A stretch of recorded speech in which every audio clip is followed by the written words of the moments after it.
चैत्र नवरात्रि शत्रु मुक्ति उपाय। 9 लौंग घर में यहाँ लटका देना, बड़े से बड़ा शत्रु और दुश्मन भी आपका कुछ नहीं बिगाड़ पाएगा। राधे राधे दोस्तों, जैसा कि आप सभी जानते हैं साल 2025 में चैत्र नवरात्रि की शुरुआत हो रही है 30 मार्च 2025 से। और चैत्र नवरात्रि में किसी भी दिन यदि आपने 9 लौंग अपने घर में लटकाकर छोटा सा उपाय कर लिया तो शत्रु और दुश्मन भी दूर हो जाएंगे और धन से जुड़ी समस्याएं भी आपके जीवन से दूर हो जाएंगी। माँ लक्ष्मी की असीम कृपा मिलेगी और आपका घर धन धान्य से सुख समृद्धि से भरता चला जाएगा।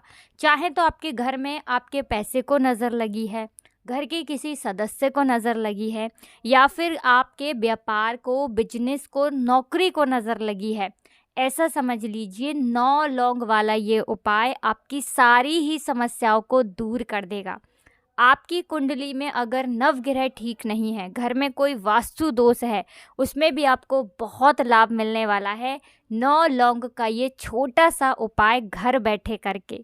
क्योंकि सिर्फ 9 लौंग से उपाय करना है, कहीं आपको जाना नहीं है, कोई पैसे इसमें आपके लगने वाले नहीं हैं और बहुत थोड़े समय में ही आप इस उपाय को कर लेंगे।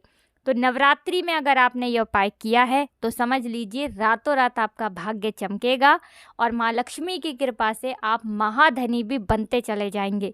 देखिए, नवरात्रि के जो दिन होते हैं 9 के 9 दिन बहुत ही शुभ, बहुत ही पावन, बहुत ही पवित्र होते हैं। तो देखिए, बात करें नवरात्रि के जो 9 दिन होते हैं, हर एक दिन का अपना एक अलग महत्व होता है क्योंकि 9 माता रानी के 9 दिन होते हैं। और नवरात्रि में माता रानी हमारे घरों में आती हैं, अपने भक्तों को आशीर्वाद देती हैं। ऐसे में अगर आप लौंग का उपाय करते हैं तो जगत जननी माँ जगदम्बा आपसे बहुत जल्दी प्रसन्न होती हैं। देखिए, माँ को लौंग बहुत प्रिय है, इसीलिए लौंग का उपाय अगर आप नवरात्रि में करते हैं तो हर तरह का संकट, हर कष्ट आपके जीवन से दूर होता है। तो चलिए बात कर लेते हैं उपाय की। देखिए, ये उपाय आप नवरात्रि में किसी भी दिन कर सकते हैं। नवरात्रि में पहला दिन, दूसरा, तीसरा, चौथा, नवरात्रि का 5वां दिन, छठा दिन, या फिर सातवें जिस दिन होती है उस दिन भी कर सकते हैं, अष्टमी वाले दिन भी कर सकते हैं, और नवरात्रि में जिस दिन नवमी होती है उस दिन भी आप इस उपाय को कर सकते हैं। अब उपाय को करने के लिए 9 गिन करके साबुत लौंग आपको लेनी है। साबुत मतलब एक भी लौंग खंडित नहीं होनी चाहिए, टूटी फूटी लौंग आपको बिल्कुल नहीं लेनी है। एक आपको लेना है मौली धागा, यानी कि कलावा आपको लेना है जिसे हम हाथ पर बांधते हैं जब हमारे घर में पूजा पाठ होती है, कथा होती है, हवन होता है, ठीक है ना। तो मौली धागा, कलावा जिसे हम बोलते हैं, एक मौली धागा आपको लेना है। पीला हो पीला ले लीजिए, लाल रंग का हो तो लाल रंग का, तो और भी ज़्यादा शुभ है नवरात्रि के समय पर। अब आपको करना क्या है, सबसे पहले आपको अपने घर के मंदिर में बैठ जाना है 9 लौंग लेके और मौली धागे को लेकर। सबसे पहले माता रानी के आगे एक देसी घी का दीपक आपको लगाना है, लंबी बाती का, ठीक है ना, दीपक लगा देंगे। और अब ये 9 की 9 लौंग आपको इस मौली धागे में, इस कलाबे में बांधनी है, थोड़ी थोड़ी दूराई पर। ऐसा नहीं सारी लौंग एक साथ आप बांधेंगे, पहले एक लौंग बांधेंगे, फिर थोड़ा सा गैप छोड़ेंगे धागे में, फिर दूसरी लौंग बांध देंगे। इसी तरह से जैसे माला बनाते हैं ना फूलों की, उसी तरह से लौंग से आपको एक माला टाइप की बना देनी है। 9 लौंग लेनी है गिन करके।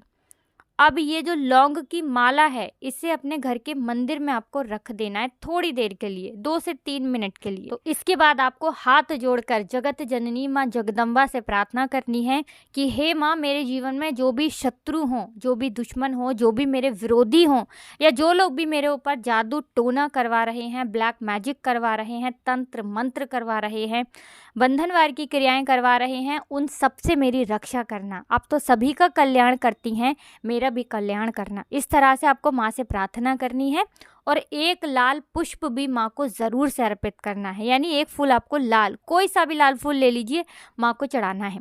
अब आपको क्या करना है, वो जो लौंग की माला आपने बनाई थी 9 लौंग की कलाबे से बांधकर, अब आपको उस माला को उठाना है और घर के मुख्य द्वार पर आपको इसे लटका देना है। मुख्य द्वार पर बाहर की तरफ भी लटका सकते हैं और अंदर की तरफ भी। तो नवरात्रि में अगर आपने ये छोटा सा उपाय कर लिया, इस माला को अपने मुख्य द्वार पर लटका दिया, तो रातों रात दिव्य चमत्कार होगा। माँ लक्ष्मी की असीम कृपा बरसेगी। माँ दुर्गा के आशीर्वाद से आपके सारे शत्रु, सारे दुश्मन, सारे विरोधी दूर हो जाएंगे। दूसरी चीज़ की नज़र अगर घर को लगी थी वो हट जाएगी, पैसे को लगी थी वो नज़र हट जाएगी, घर के किसी सदस्य को लगी थी, घर में कोई ऐसा व्यक्ति है जो बहुत बीमार है, उसकी बीमारी भी बहुत जल्दी ठीक होगी अगर नज़र की वजह से कोई व्यक्ति घर में बीमार है। तो ऐसा उपाय है जो हर तरफ से कल्याण करेगा। अब देखिए नवरात्रि के बाद में आपको क्या करना है, इस माला को उतारना है और इसे जल प्रवाह कर सकते हैं या किसी पेड़ पौधे के नीचे आपको इसे रख कर आ जाना है। तो इस नवरात्रि में ये उपाय करिए और देखिए शत्रु और दुश्मन कैसे आपके जीवन से दूर हो जाएंगे और आपके सारे काम ना फिर बनते चले जाएंगे। हर काम बनेगा, अपार धन मिलेगा और सारे शत्रु विरोधी चारों खाने चित्त हो जाएंगे। तो आप अगर माता रानी के सच्चे भक्त हैं, वीडियो को लाइक कर दें, चैनल को सब्सक्राइब कर लें और जयकारा ज़रूर लगा दें। जय माता दी लिख कर जाएं कमेंट सेक्शन में। आप सभी को हर हर महादेव, जय शिव शंभू, जय माता दी।